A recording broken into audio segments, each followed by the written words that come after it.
I have a perfect segue between the Beatles album and your next album because the Sheepdogs album, Learn and Burn, the Sheepdogs have mentioned that the Beatles are one of their top influences. And Johnny mentioned that he thought he heard a Sheepdogs song that sounded like it was very Beatle-esque. So that's the transition from the Beatles into the Sheepdogs. So the album Learn and Burn comes out in 2010. Do you remember the first time you heard this album? Yeah, I mean, well, I remember the single. So this is more of a me album here. But yeah, I remember when funny thing is that I played a gig with the old band I was with, White Cowbell. We played this Juno industry after party, and I remember the Sheepdogs were opening the show, doing like an acoustic thing. I remember chatting with these guys, and they were kind of like, "Yeah, we got to do a tour at some point," and chatting with us. And then I remember Ewan was just kind of like, "Yeah, we got we're gonna be doing this thing with the Rolling Stone cover, Cover. whatever." And it was like right before that whole thing came out, and it was like as soon as they got the Rolling Stone cover, and then I Don't Know came out, it was like I felt like everywhere I went was Sheepdogs. So naturally, you listen to the album, and I remember at first, like because I love kind of retro rock and roll, classic rock and roll, and I definitely hear the Beatles influences on there, so that caught me. And then there's a lot of kind of that 70s like southern rock and roll, which was like my first band, and you just hear the influences. They're nailing it, the vocal tones, the instruments used. And I was just like, I remember showing my brother, like, look, this sounds like the Doors, or like this sounds like this. My brother's like, whoa. So I remember very quickly being like, this album's cool. And then the more you listen to it, like, I honestly feel like that album is going to be like a classic, if it's not already a classic Canadian album, like cut to 30 years from now. Like, people are going to Learn and Burn is going to be like one of those iconic albums. I got it on vinyl. I'm like, this is going to be a classic album. I don't know. What are your thoughts? I mean, you must know the album. Yeah, absolutely. So what's crazy is when you hear the album, or at least the single I Don't Know, you're shocked to find out that they're from Saskatchewan. It's like Yeah. it's so strange because it has that southern rock, old school 70s, 80s feel.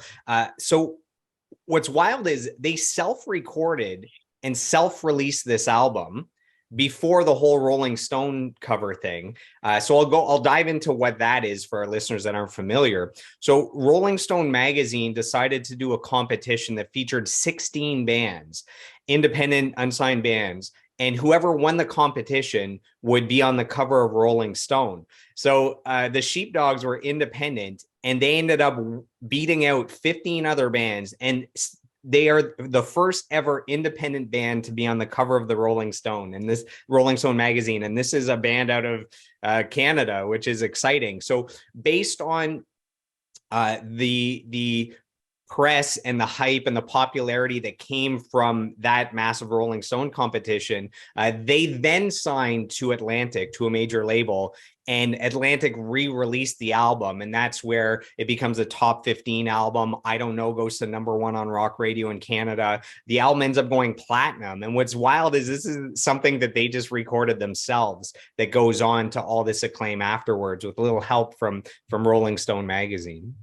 Well, I didn't know they recorded that on their own, but that makes sense now because we've been fooling around recording stuff, and I'm like, oh, that's why it has that kind of feel. You know what I mean? And that's what we talk about all the time too. I love albums that have a live feel, like the Please Don't Lead Me On. That's I think the second song on there. I love that song, and like at the end, it's just like ends, and the guy's like, "Hey," it almost sounds like they like got the take. You know what I mean? And it's just left in there. That And that song has such but a catchy chorus. that song is so great. That's one of those songs that's so short that you want to listen to it again. You know what I mean? So all the above, everything you're talking about with the Beatles, I think now you've hit the nail on the head. Is like that's why I like the Sheepdogs. I see all of that kind of stuff in there. Big Allman Brothers, have like so many influences in there that I Ray really love. Like Yeah. Oh, they're Guess big Who. Guess Who. Like they have to be hugely influenced by the Guess Who. You know what I mean? Right? That's what I hear the most when I listen to the like. Oh yeah. Just like, well, at least that era. Totally. So it's cool that they also seem to really dig like the Canadian content too. So it's like for all of the above reasons, that album has just been so cool. I mean, I love all the other albums too, especially the ones like after that. Future Nostalgia was a really cool one I liked as well. But yeah, Learn and Burn, it's like one of those ones front to back. I like every single song on there. No skips. And that's cool being from a Canadian band, you know. Yeah, it's What nice. I find funny is Dua Lipa. You're gonna be like, why is he talking about Dua Lipa? So a few years ago, she had the best-selling album in the world for that year, and it was called Future Nostalgia. And Oh, and obviously the Sheepdogs album came along before that. So I feel like, you know, it's Dua Lipa should personally say thank you, at least for the album title of her best-selling album. And guys, do you want to know how I know that the Sheepdogs recorded this independently? Do you want to know how? yeah, I'd love to know. Because I talked to the Sheepdogs and I got two quotes from the band members themselves that are stoked that you chose one of their albums as your 5 favorite albums. And they have a little bit of behind the scenes information here to share. So first, from Sam Corbet, the drummer, drums, percussion, backing vocals, Sam says, "We recorded this album in an apartment because we didn't have enough money to do it any other way. I really liked the songs, but I had no clue it would turn into any kind of success. Looking back now, this album is where we became the band we were always meant to be." So that's from Sam first. Wow, And that's then great. from Seamus Curry, who keys, trombone, guitar, and backing vocals. He just released a solo album as well that you guys should check out. Seamus says, "Hey, man, that's cool that they chose our album. Learn and Burn was definitely a breakthrough album for us, and those songs are still the ones that really resonate when we play them live. The title track especially has become a real psychedelic jam feature for us with some real extended solos." So that's from Seamus Curry. Oh, that's awesome. That's so cool to hear that, you know, because yeah, you just think that bands maybe have budgets or things, but now that all makes sense why the album sounds so cool. It sounds like they really were able to do whatever they wanted. You know what I mean? Like the tones of the voices and all the effects use sound so like authentic. And the reason they're authentic is because it's like it's on a budget. It was done by them, so not on a budget, but you know what I mean. It wasn't done in some high class studio. It was just done by They the had guy. to probably like MacGyver certain techniques, and Yeah, you know, not as many mics as they wanted, and not the great studio rooms they wanted. They just figured it out. They knew they had the songs. They just had to figure out how to flesh it out on a budget. for sure. And you get a sense for the room. It's like even recording here in the room we were almost going to do this interview in. Hey, Joel, it was a little echoey, but it's like, you know, we've been recording drums in there. And then it's like you hear, I remember Rick Rubin was talking about Chad Smith, how they recorded the drums for Blood Sugar Sex Magic, the whole album in like a solarium. So it was like the opposite of what you think. Studios are like all treated and like dead. And they recorded that in a big room. And as soon as I heard that, I'm like, yo, we could just be recording anywhere. So that's really cool. I didn't know that about Learn and Burn.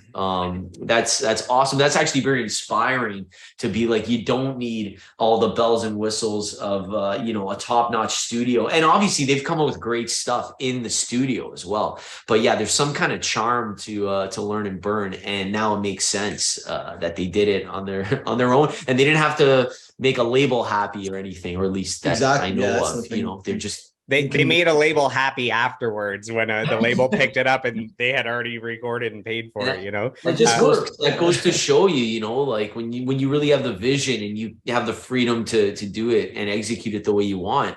I mean, you know, good things can happen. But I know they've been grinding it for a long time. I remember, like, I know they have a lot of albums before that as well, and some of which I've checked out that are also like really cool. You know what I mean? So they're one of the bands that really deserved what they got, and yeah, just huge fan. Seeing them live, they're also a great live band too. It's like you go there, it's like you're just, I don't know, there's this anticipation because, you know, that's their foundation. They started as like a band, you know what I mean? Guys coming together, the bros getting in there. So yeah, Sheepdogs.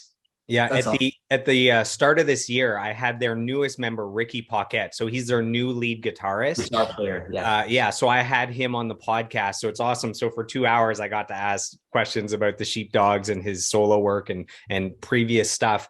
And shortly after that interview, the Sheepdogs came and played at the NAC here in Ottawa, which is like a mini Massey Hall, like a Nice. great looking sounding venue. So I went out and saw them, and it's awesome, man. It takes you right back to that old school time. And I guess to me, the sound of that Southern rock, what makes that sound is two things. It's the guitar work where you have two guitars, like two guitars harmonizing together. Yeah. To me, that sounds like the Southern rock bands. And also when they have an old school way of doing backup vocals. It's like there's a certain type of backup vocal. So between those backup vocals and the two guitars harmonizing, to me, that's where you can put your finger on it and go, oh, that's the Southern rock sound. Do you agree with that? What do you hear? For sure. And then they're just like commanding on the stage. Like they come out there, they have full authority. You know what I mean? And they're just like, they can do no wrong. And that's what you kind of want to see in a band, you know, coming out there. It's just this kind of presence on stage. And there's no bells and whistles. That's what I like about them as well. And other bands that do that. That's kind of like us. And in many ways, I use this like analogy all the time, but I always had hoped that the Dreamboats could be like what the Sheepdogs are in a kind of 70s, that Southern kind of rock and roll. I always wanted the Dreamboats to be to like mid early 60s rock and roll, you know what I mean, with the suits. And it's like you can come to see a show and we can put on a show no matter what. We can be playing in the corner of like a McDonald's, it's going to be a show. And I feel like bands like the Sheepdogs, they don't need the bells and whistles. At their core, they're just a really tight band that digs the music. They can pull off harmonies, they can pull off the guitar harmonies, they can do it all, you know. So it's just cool to see that. I don't know if you have too many bands that are on that level in terms of live performance and the same guys. You know what I mean? More or less. Yeah. So I have two more points about the Sheepdogs, and we'll move on to the third album on your list. So two of the songs. So the song Right On, I have a note saying great groove. So I remember just grooving out to that song. And then even though they're known for their guitar work, there's amazing piano work on the song Rollo Tomasi. So I don't know if you know all the individual songs, but there's some really amazing piano work on the Sheepdogs albums as well. Oh yeah, oh definitely. They cover the whole spectrum there for sure. But oh man, those songs, I'm just thinking of those all in my head. Another cool thing about the album is that the last few songs, very Beatles influence right here. They all flow into each other, which is so cool. That's like straight up off of Abbey Road. You know what I mean? Like each song, it just flows right into the next. And if you're listening on the album, like it's seamless. It's obviously split into tracks. So yeah, That's pretty cool. yeah, it's like you can just tell. It's like, oh, the Beatles, we got to do this, and then they did it, and it's just, yeah, it's awesome. It's classic. So the final thing I forgot to mention. So we talked about it being self-recorded, self-released, and still spawns a #1 rock single in Canada. With I Don't Know. It ends up going platinum, top 15 album. They get signed to a major label. The album then goes on to win 3 Junos. So not just get nominated for 3, they won 3 Junos for Rock Album of the Year, Best New Group, and Single of the Year. So again, recorded themselves in an apartment, and they win 3 of Canada's Grammys. So pretty remarkable. That's so cool.